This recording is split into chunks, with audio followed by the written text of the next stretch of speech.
Hindi na bago sa showbiz na itago ang pagbubuntis o pagkakaroon ng anak ng isang artista. Ilang beses nang itinanggi naman ng isang kapamilya nung isa pang aktres na buntis ito.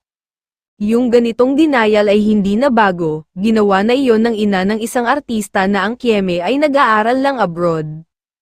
Ang nakakagulat, 3 na pala ang mga supling ng kilalang showbiz couple, pero hindi pa nila inaamin. Minabuti nilang ilihim sa publiko yung lumalaki nilang pamilya, pero alam iyon ng mga kaibigan nila.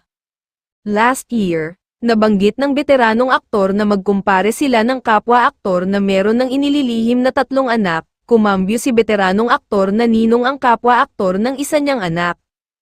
Ang tanong ay kung kasal na ba ang sikat na showbiz couple na may 3 supling.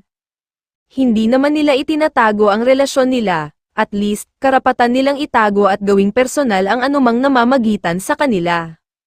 Kaya siguro kayod-kayod talaga ang mga ito para masiguro ang kinabukasan nila at ng kanilang 3 anak, sabi naman daw ni aktor sa ilang malalapit na kaibigan. Gusto nilang gawing pribado ang ilang bahagi ng buhay nila, karapatan nila yon, kaya huwag na nating kalkalin pa at pilit paaminin ang showbiz couple tungkol sa kanilang lumalaking pamilya, nagawa nilang itago ito sa publiko.